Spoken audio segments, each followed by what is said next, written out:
স্টকে আছে বান্ধব দরদি আমার আজকাশ হয়তো শিরিন আমারে খেয়ে থুয়ে যাইব নাইলে শিরিন রাবি খেয়ে থুয়ে যাব কিছু কিছু প্রশ্ন করছি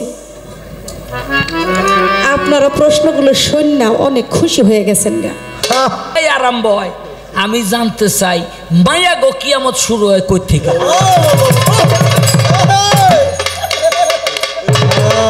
কিন্তু সেদিন দেওয়াল তোমার লেগে আজকে একটা প্রশ্ন পাও করে রাখছি হ্যাঁ আমার 4 বছর বয়সে মুসলমানি হয়েছে আমার বয়স হনে 55 এই 51 বছর ধরে এই প্রশ্ন লয়ে ঘুরতাছি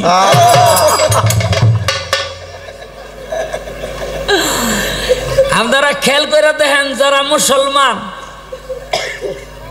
আপনাকে সুন্নতে খাতনা হইছে না ওই আগাটা কাইটটা হালাই দিছে না না আছে কারো লগে এই বেটা এই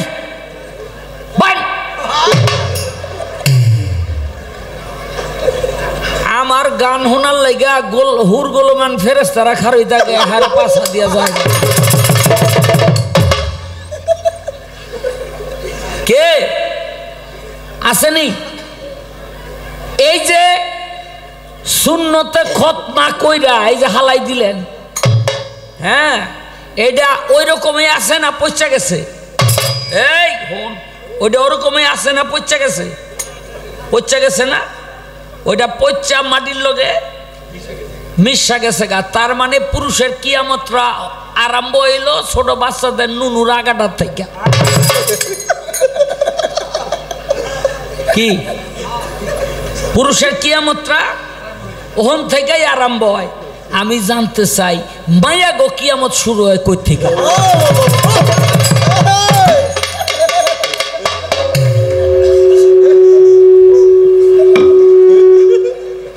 বহু বছর ধরে এই প্রশ্নটা লইয়া ঘুরতাছে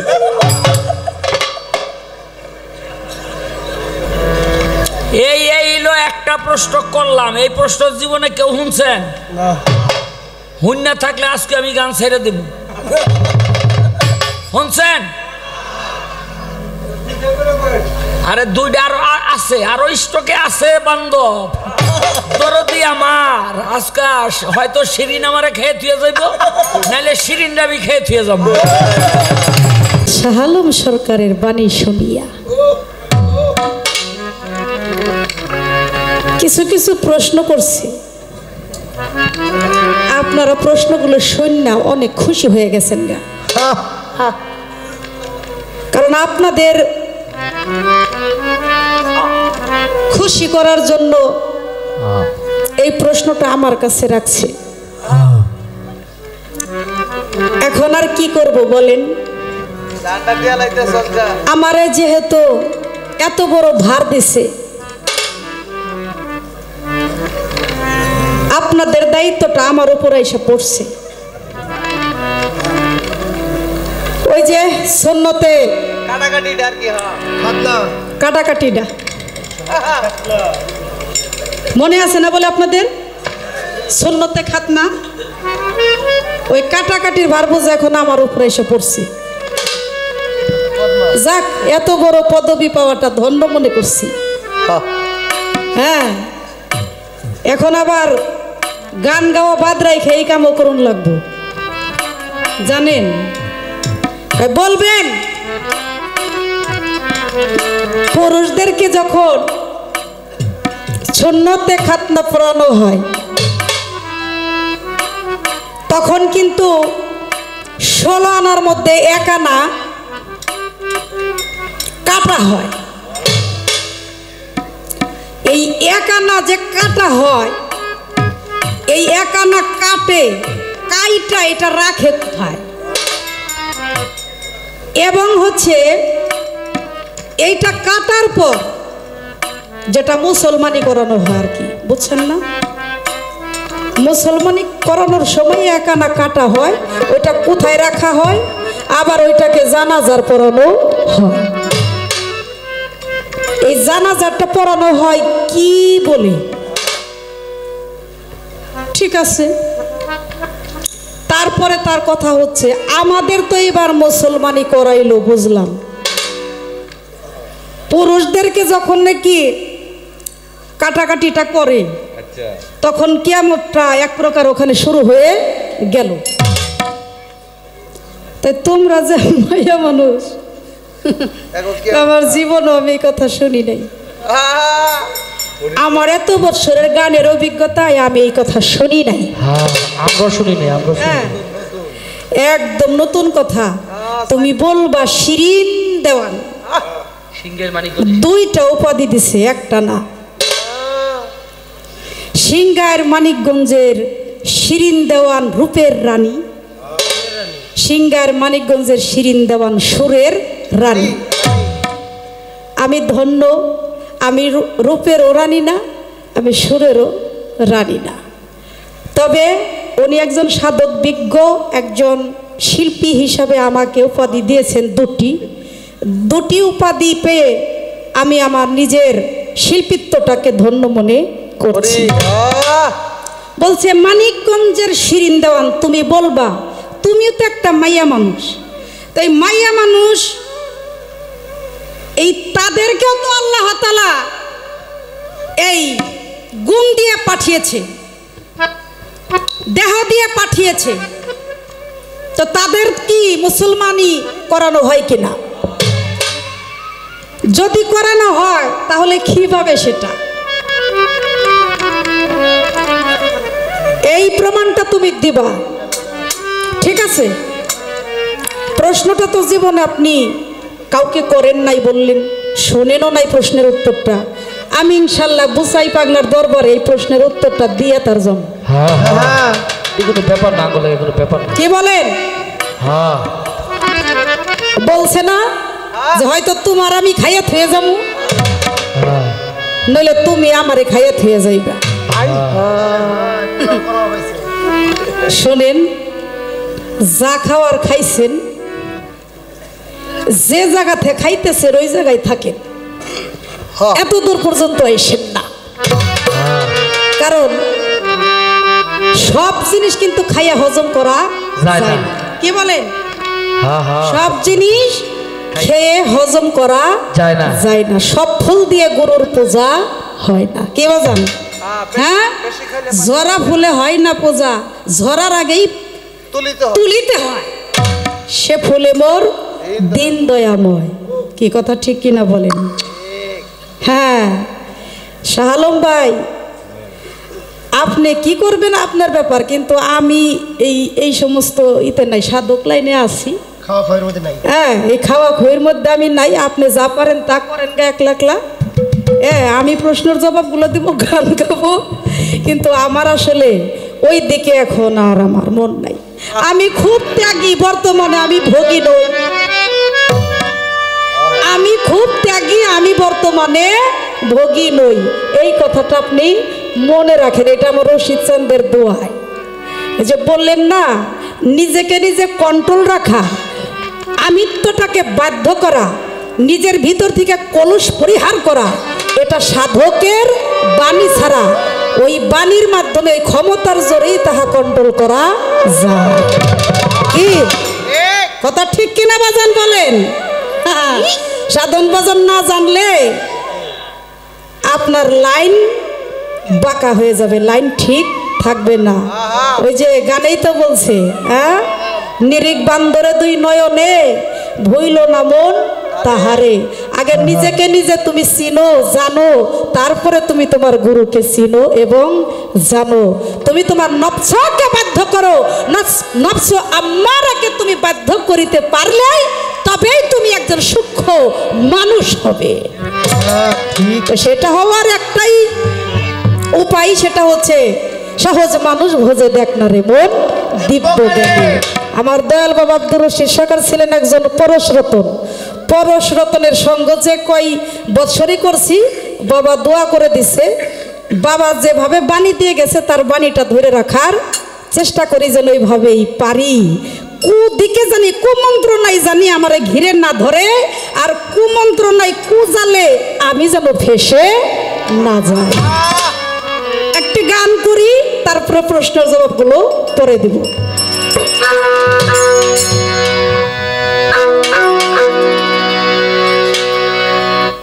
বাড়াই নিন।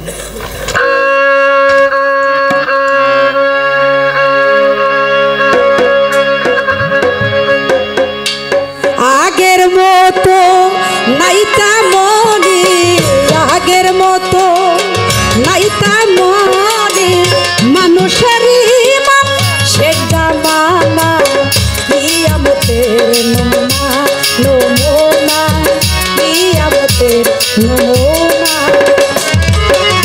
আগের মতো নাইতা মনি, আগের মতো নাইতা মনি, মানুষের ইমান শেখ জামানা, কিয়ামতের নমুনা নমুনা, কিয়ামতের নমুনা।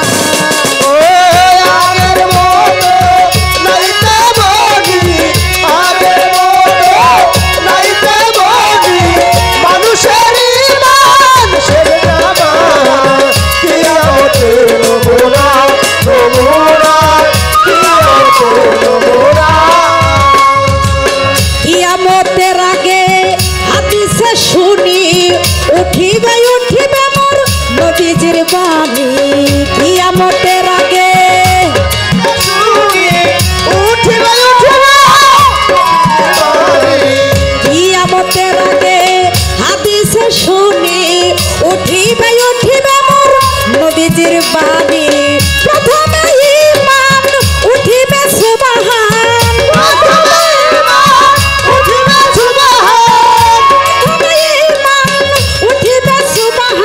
মানুষের স্নেহ মানুষ পাবে না পাবে না, কিয়ামতের নমুনা নমুনা, কিয়ামতের নমুনা।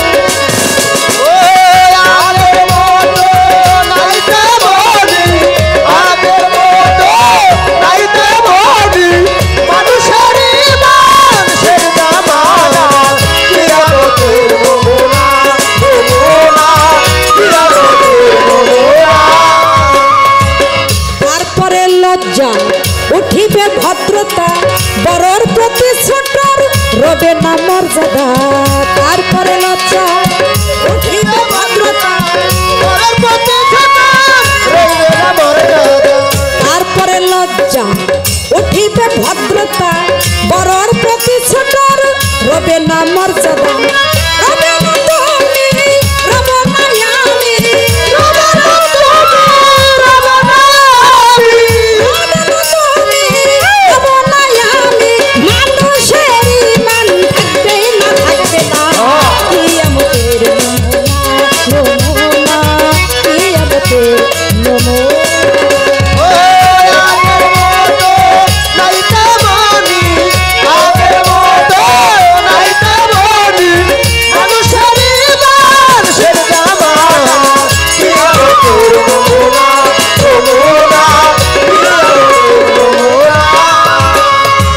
মানুষের বিচার উঠেছে কি উঠিবে, নাই বিচার কভু পাবে না গরিবে। মানুষের বিচার উঠেছে কি উঠিবে, নাই বিচার কভু পাবে না গরিবে। জমিনের বরকত উঠাইয়া নিবে, জমিনের বরকত উঠাইয়া নিবে, জমিনের বরকত উঠাইয়া নিবে, উঠাইয়া নিবেন সেই রাব্বানা রব্বানা, কিয়ামতের নমুনা নমুনা, কিয়ামতের নমুনা।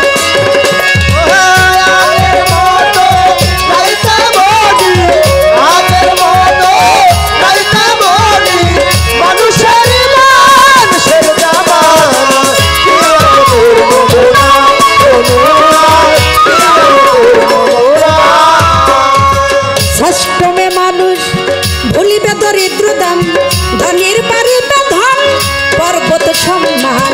ষষ্ঠমে মানুষ ভুলিবে দরিদ্র দাম, ধনীর বাড়িতে ধন পর্বত সম্মান।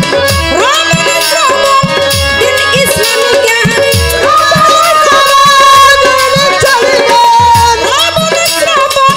দিন, ইসলামী জ্ঞান শিক্ষাতে সম্মান কারো রবে না রবে না, কিয়ামতের নমুনা নমুনা, কিয়ামতের নমুনা।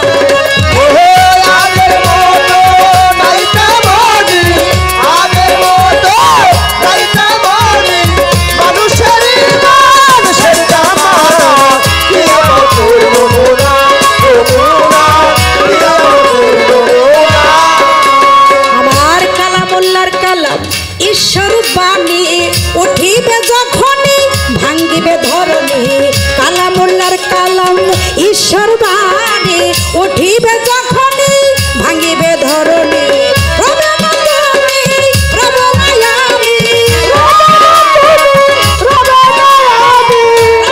তুমি, রবে না আমি, আবলের মন শুধু কানা কানা, কিয়ামতের নমুনা নমুনা, কিয়ামতের নমুনা।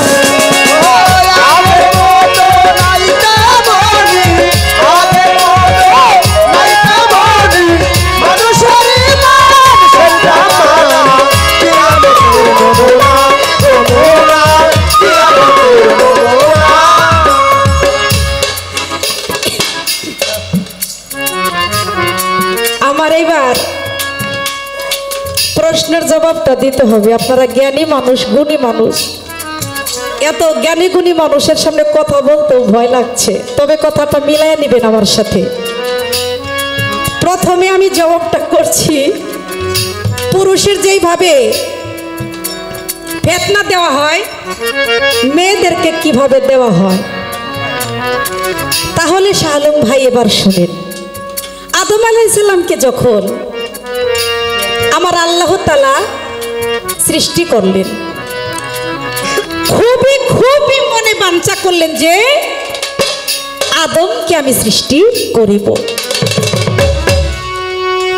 আদমকে সৃষ্টি করার পর আমার আল্লাহ তাআলা, মানে আল্লাহ তাআলা নিজের সুরত দিয়ে যাকে সৃষ্টি করেছে তার প্রতি কতটা মায়া হতে পারে, কারণ তাকে সৃষ্টি করার সময় ফেরেশতারা বাধা দিয়েছে, কি কথা ঠিক কিনা?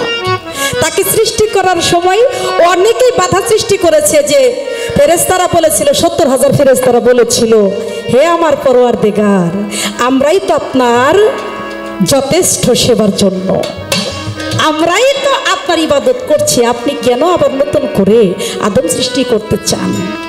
তখন আমার আল্লাহ তাআলা বলেছিল, হে আমার ফেরেশতাগণ, সেখানে সবচাইতে বেশি ক্ষিপ্ত হয়েছিল সেই সকল ফেরেশতার মাস্টার, যাকে আপনারা আবেদ বললে চিনেন, আবেদ মানে মাস্টার, সেই মকরুম আবেদ। তো উনি সবচেয়ে বেশি ক্ষিপ্ত হয়েছিলেন যে আদমকে যেন সৃষ্টি করা না হয়।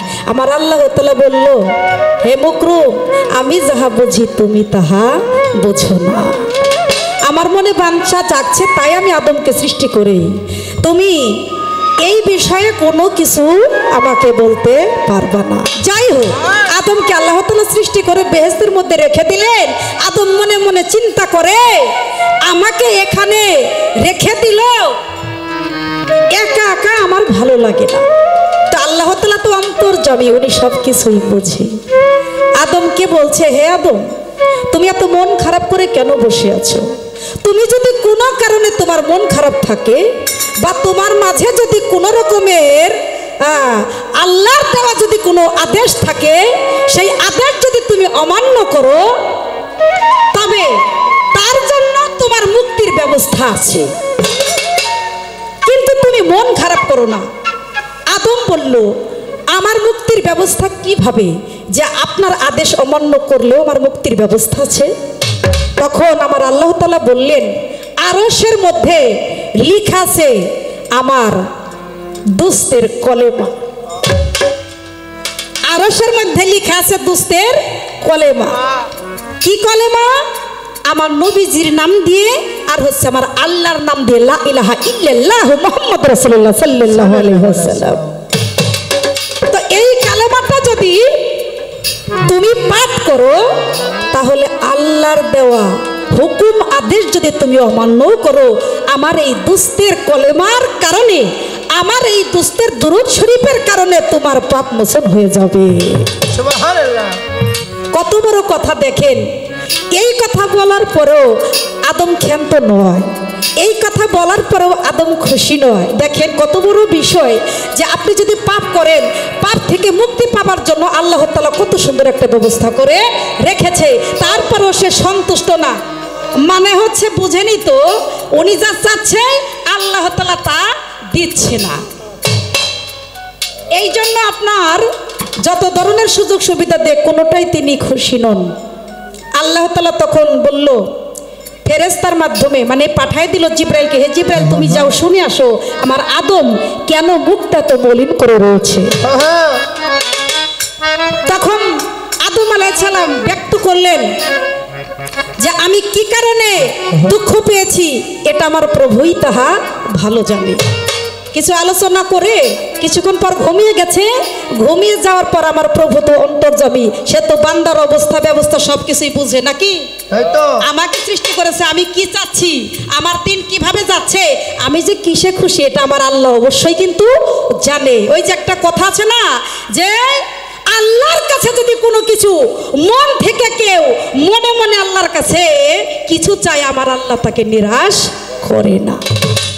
ঘুমন্ত অবস্থায় রয়েছে, ফেরেশতাকে পাঠায় দিছে আমার প্রভু যে যাও তুমি এই মুহূর্তে চলে যাও, আদমের যে কলিজাটা, এই কলিজাটা তুমি ভাগ করে অর্ধেক কলিজাটা নিয়ে আসবা, যেই অর্ধেক কলিজার মধ্যে কিছু দুঃখ লুকিয়ে আছে, কিছু বেদনা লুকিয়ে আছে, যেটা হচ্ছে খারাপ। ওই খারাপ অংশটা কেটে নিয়ে আসো। এটা হচ্ছে কলিজাটা যখন নিয়ে যাওয়া হলো, তখন সেই কলিজার মাধ্যমে আমার আল্লাহ তাআলার কুদরতে ফেরেশতাদেরকে হুকুম করলো, হে ফেরেশতা এই কলিজাটা নিয়ে ওই জায়গাটার মধ্যে তুমি পুঁতে রেখে আসবা। যখন ওই জায়গা পুঁতে রেখে দিল, সেই খারাপ কলিজার অংশ থেকে একটি বৃক্ষ সৃষ্টি হইল। সেই বৃক্ষটা কি বৃক্ষ? সেই বৃক্ষটি হচ্ছে গন্ধম বৃক্ষ। এই হচ্ছে একটা হাদিসের বর্ণনা, তার এগুলো আখরার। আর কাঁচা চুলা প্রমাণ করে যে আদম আলাইহিস সালামকে যখন বেহেশতে রাখা হয়েছিল, তখন আদম আলাইহিস সালামের ভিতরে নাকি শয়তান গিয়েছিল।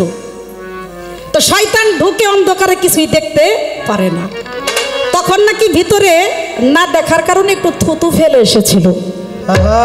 সেই থুতু ফেলে আসার কারণে ওই থুতু থেকে ওই বৃক্ষ গাছটি হয়েছিল। তো আপনারা সহজে বুঝতেছেন পুরুষের বাম পাজরের হাড়, কিন্তু এটা কিন্তু কলিজা, ওইটাও এক হাদিসে, আর এখানে থুতু ফেলে আসলো, এটা হচ্ছে কাঁচা ছলি। যাই হোক, ওই বৃক্ষ গাছটি যখন সৃষ্টি হইল, ওই গাছের একটি নাম রাখা হইল, নাম হচ্ছে গন্ধম গাছ। গন্ধম গাছের নাম শুনছেন না বাজান? শুনছেন? ওই গন্ধম গাছের অনেকগুলো গুণাগুণ রয়েছে। ওই গন্ধম গাছটি যখন হইল, আমার আল্লাহ তো এই বিষয়টা জানে, এটা কিন্তু আদম জানে না যে কিসের থেকে এই গন্ধম গাছটি হয়েছে। সাধকের ভাষায় বলে, আবার এটা দলিলে বলে, এটা হাদিসে বলে যে ওই গাছটি শুধু গাছ না, ওই গাছটি মূলতই হচ্ছে মা হাওয়া। কি মা হাওয়া না গন্ধম গাছটি? তো ওই গাছটি যখন হইল, তখন আমার আল্লাহ নিষেধ করেছিল এই গাছের ফল তুমি খাইবা না, কারণ ওইটা খারাপ অংশ থেকে সৃষ্টি হয়েছে, তুমি এই গাছের ফল কখনোই খাইবা না, কারণ এই ফল তোমাকে অনেক খারাপ রাস্তায় নিয়ে যেতে পারে। তার কারণে নিষেধ করেছিল। কিন্তু এমন একটা ব্যাপার দেখেন, আল্লাহর সেই সৃষ্টির রহস্য, বিশ্বটা উনি কিভাবে সৃষ্টি করবে। ওই মা হাওয়া যে গন্ধম গাছটি এত সুন্দর ফল ধরে রয়েছে, যেই ফলের লোভ পৃথিবীতে সহ্য করার মতো না, ওই ফল দেখলেই খাইতে ইচ্ছে করে। তো আল্লাহর দেখেন কেমন সৃষ্টি, যে সেই শয়তান, আদমের কারণে সে শয়তান হয়েছিল। এই কারণে সেই শয়তান নিজের রাগ নিজের মধ্যে রেখেই ওই গন্ধম গাছের নিচে চুপে চুপে কান্নার সুরে যেভাবেই হোক ওই ফল গাছের মধ্যে কিভাবে নিব, ময়ূরের বেশ ধরে বিভিন্নভাবেই অনেক ইতিহাস। তো হাওয়াকে এইভাবে ডাকা হলো। এখন হাওয়া তো গেল, হাওয়া যাওয়ার পর বাজান এমন অবস্থা দেখেন, ওই গন্ধম ফলটা কিন্তু ওখানে ছিঁড়া হয়েছিল। এই গন্ধম ফলটা যখন ছিঁড়া হয়েছিল, মানে ওই রস মিশ্রিত করে কিন্তু আদমকে খাওয়ানো হয়েছিল। আদমকে যখন খাওয়ানো হয়েছিল তখন আদম কিন্তু উলঙ্গ হয়ে গেছিল, হাওয়াও কিন্তু উলঙ্গ হয়ে গিয়েছিল। কি কথা ঠিক কিনা বলেন? তাহলে উলঙ্গ যখন হইল তখন বনে বনে ঘুরে কাপড় পায় না, তখন কিন্তু আঞ্জির নামক একটা গাছের পাতা, 5টি পাতা দিয়ে মা হাওয়ার ইজ্জতটা ঢেকেছিলেন, আর আদমকে 3টি পাতা দেওয়া হয়েছিল তার ইজ্জত ঢাকার জন্য। এখন দেখেন, পূর্বের কথাটা ফিরে আসেন, যেই গাছটি থেকে যখন ফলটা হলো, যেটা হচ্ছে গন্ধম ফল, মানে ফল মানেই হচ্ছে মেয়ে, মা হাওয়া। ওই ফলটা ছিঁড়ার সাথে সাথে সেখানে 3 ফোঁটা রস ঝরতেছিল। এই 3 ফোঁটা রস থেকে যখন শব্দ বের হইতে লাগলো, কি শব্দ? ওই 3 ফোঁটায় আল্লাহর কাছে ফরিয়াদ করলো, হে আল্লাহ, আপনি নিষেধ করেছিলেন আমার গাছের ফল যেন কেউ না ছিঁড়ে, তাহলে আজকে যে ফলটা ছিঁড়ল, যাদেরকে আদেশ করলেন তারা যেন ফল ছিঁড়ে না, তারা যে আমার ফলটা ছিঁড়ে আমার এই রসটা পড়তেছে, 3 ফোঁটা রস আমার পড়ে গেল, আমি কি কোনো সেবাই লাগবো না? কথাটা মন দিয়ে শুনবেন ভাইয়ের আমার। তো 3 ফোঁটা রসে আল্লাহর কাছে ফরিয়াদ করার পর আমার আল্লাহ বলে, আমার কাছে যদি মন থেকে কোনো কিছু চায় আমি তাকে নিরাশ করি না। ওই 3 ফোঁটা রস ফরিয়াদ করার সাথে সাথে আমার আল্লাহ তাআলা মেয়েদেরকে কত সম্মানে রাখছে দেখেন, পুরুষের চাইতে অধিক সম্মানে মেয়েদেরকে রাখছে। কি সম্মান! ওই যে তখন ওই গন্ধম ফলের রসকে তখন বলল, তোমার 3 ফোঁটা রস বৃথা যায় নাই, তোমার 3 ফোঁটা রস দিয়ে বিশ্বের সৃষ্টি আমি করব, আর অধিক সম্মান তোমাকে দিব, চিন্তা করো না। তখন 1 ফোঁটায় মানুষ, 1 ফোঁটায় কালি, আর 1 ফোঁটায় কোরআন। কে ঠিক আছে তো কথা? 1 ফোঁটায় মানুষ, আর 1 ফোঁটায় কালি, আর 1 ফোঁটায় হচ্ছে কোরআন, আল্লাহর দেওয়া কোরআন। অধিক সম্মানে নারীদেরকে রাখছে। এখন আপনি দেখেন, কিয়ামতটা ওই দিন থেকে মেয়েদের শুরু হয়েছে, কিয়ামতটা ওই দিন থেকে শুরু হয়েছে। এবং হচ্ছে এই যে 3 ফোঁটা রস দিয়ে 3 রকমের জিনিস আল্লাহ তাআলা সৃষ্টি করলেন, এখান থেকে কিন্তু এই নারীদেরকে 15টি সাজা দিয়েছে। এতগুলার নাম বলবো না, তবে আল্লাহর বিধান এটা খণ্ডন করা যায় না। আপনারা সাধক মানুষ, আল্লাহর বিধান কখনো খণ্ডন করা যাবে? এই জন্য পুরুষের হয় একবার, আর নারীদের হয় মাসে মাসে, নারীদের হয় মাসে মাসে, আর পুরুষদের হচ্ছে একবার, সেটা হচ্ছে যে মুসলমানীকরণের সময় কিন্তু তার রক্ত ঝরে। কি ঠিক আছে না? এই যে আপনারা শুনে নেন, শাহ আলম ভাই তো শুনে নাই, আপনারা শুনেন, পুরুষের যেমন একবার, মানে ওইটা যখন কাটে, কি বলবো এই ধরেন সে, ওইটা যখন কাটার পর বাজান ওই চালে গুইজা রাখে। কিভাবে?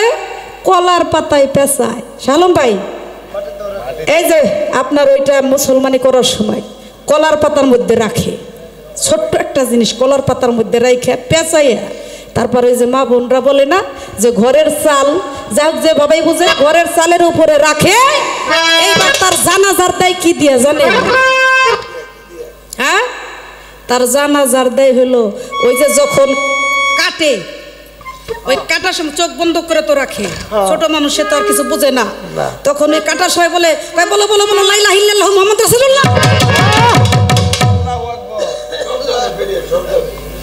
মানে জানাজার যে দোয়াটার মাধ্যমে পড়ানো হয় সেটা হচ্ছে কালেমায়ে লা ইলাহা ইল্লাল্লাহু মুহাম্মাদুর রাসূলুল্লাহ সাল্লাল্লাহু আলাইহি ওয়াসাল্লাম। তাইলে যে দেখেন, আল্লাহর কলেমার মাধ্যমে জানাজার হয়ে গেল, অন্য কোনো কিছু না। নবীর কলেমা, তার মানে আল্লাহর কালাম, লা ইলাহা মানে আল্লাহ ছাড়া কোনো মাবুদ নাই, মুহাম্মদুর রাসূলুল্লাহ তার প্রেরিত রাসূল। এই দুইজনের নামের গুণে ওই একানা জিনিস জানাজার দিয়ে দিল, তার মানে মাটির নিচে পুঁতে দিল। কেউ মাটির নিচে পুঁতে দেয়, কেউ চালে গুজে রাখে, ওগুলো শুকাইয়া যায়। যাই হোক, যখনই জানাজার পড়ানো হয় তখন তার আর কোনো পাপ নাই, তার অন্য কোনো বিষয় নাই, দোষ নাই, পাপ থেকে সে মুক্তি পেয়ে গেল। কি কথা ঠিক কিনা? আদম আলাইহিস সালাম এরকম গন্ধম গাছ খেয়ে, গন্ধম গাছের ফল খেয়ে কিন্তু 350 বছর তিনি কিন্তু কেঁদেছিল। অবশেষ কিন্তু আমার মুহাম্মদের নামের গুণে তারে মুক্তি করে দিয়েছে। তাইলে বান্দার 16 আনার ভিতর থেকে 1 আনা রাইখা গেছে, ওই 1 আনা রাইখা যাওয়ার আদেশ আমার আল্লাহ করছে। আবার নবীজির দরদের মাধ্যমে তা জানাজার দিয়া তারা পাপ থেকে মুক্ত করে দিচ্ছে।